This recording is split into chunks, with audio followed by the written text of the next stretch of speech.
दुख में सुमिरन सब करे, सुख में करे न कोई। जो सुख में सुमिरन करे, तो दुख काहे को होए।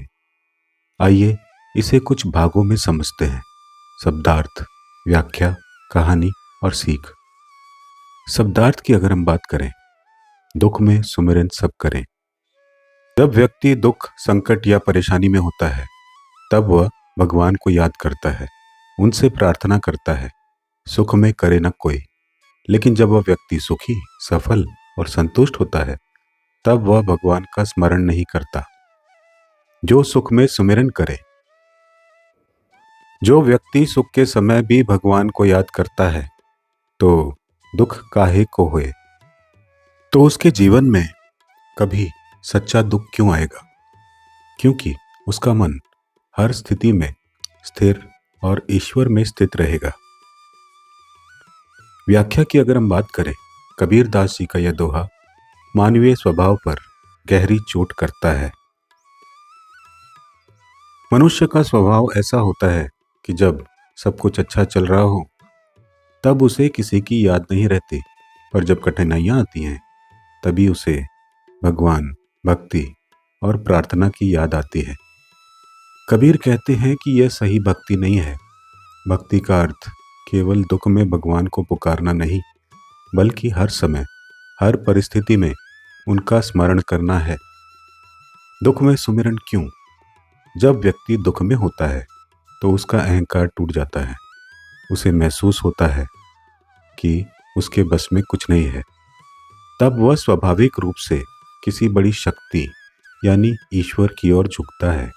इस अवस्था में मन एकाग्र हो जाता है। वह सच्चे मन से भगवान को पुकारता है।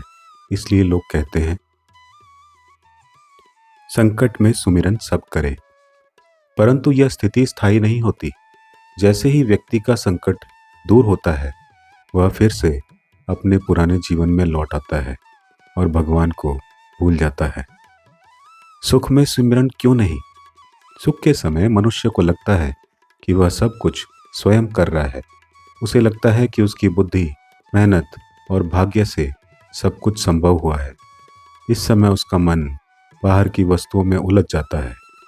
धन, प्रतिष्ठा, परिवार, भोग, विलास। ऐसे में उसे भक्ति का स्मरण नहीं रहता, क्योंकि उसे लगता है कि अब सब कुछ ठीक है, किसी सहारे की आवश्यकता नहीं। कबीर का संदेश है, सुख में सुमिरन करो। कबीर कहते हैं, सच्चा भक्त वही है जो सुख और दुख में भगवान को याद करता है। यदि व्यक्ति सुख में भी सुमिरन करता है, तो उसका मन स्थिर और शांत रहता है। तब कोई भी दुख उसे हिला नहीं सकता। यहां दुख नहीं होगा का अर्थ यह नहीं है कि जीवन में कभी कठिनाइयां नहीं आएंगी, बल्कि यह है कि वह कठिनाइयों के सामने मानसिक रूप से दुखी नहीं होगा। जो व्यक्ति हर समय ईश्वर के साथ जुड़ा रहता है, उसके भीतर एक आंतरिक बल, धैर्य और संतुलन रहता है। वही उसकी सबसे बड़ी संपत्ति है। बहुत समय पहले एक राजा थे जो बहुत बड़े भक्त थे। वह हर दिन पूजा पाठ करते, मंदिर जाते और संतों की सेवा करते थे। लेकिन जैसे ही राज्य में सुख समृद्धि आई, धीरे धीरे राजा अपने पूजा पाठ में लापरवाह हो गए। उन्हें लगा कि अब राज्य मजबूत है, सब कुछ उनके नियंत्रण में है। अब समय राजनीति और विलास में बीतने लगा। एक दिन एक वृद्ध साधु राज्य में आए। वह राज्य के पुराने दिनों का भक्त था। उसने देखा कि राजा बदल गया है। साधु ने कहा, राजन, तुम अब पहले जैसे नहीं रहे। पहले तुम्हारे मन में भक्ति थी, अब अहंकार है। क्या तुम भूल गए कि यह सुख भी उसी ईश्वर का दिया हुआ है? राजा मुस्कुराया, महाराज, जब सब कुछ अच्छा चल रहा है तो भगवान को परेशान करने की जरूरत क्या है? जब संकट आएगा तब याद करेंगे। साधु ने शांत होकर कहा, ठीक है, मैं तुम्हें एक सीख दूंगा।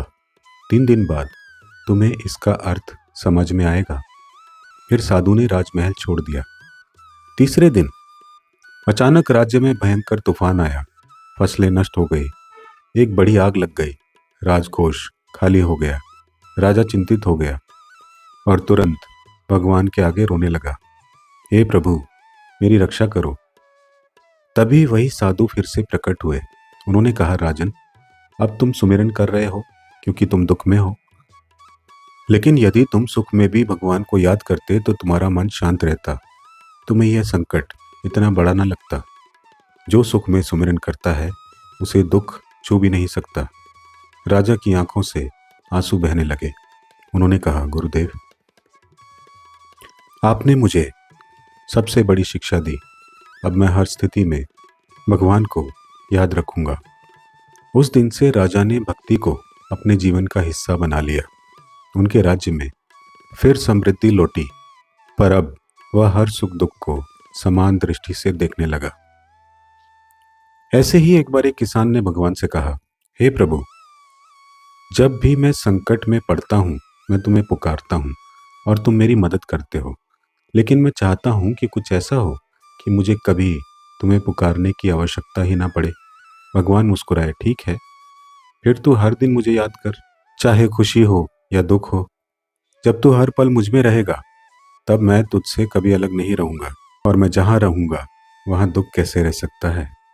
अगर हम सीख की बात करें, भक्ति का अर्थ केवल संकट में स्मरण नहीं है।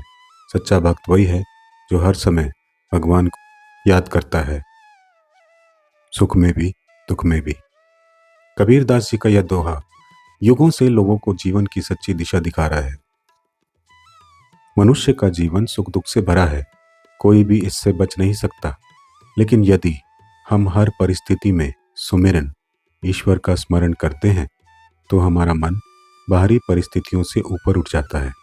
सुख में सुमिरन करने वाला व्यक्ति कभी दुखी नहीं होता, क्योंकि उसका सुख बाहरी वस्तुओं पर नहीं बल्कि भीतर के ईश्वर पर निर्भर होता है।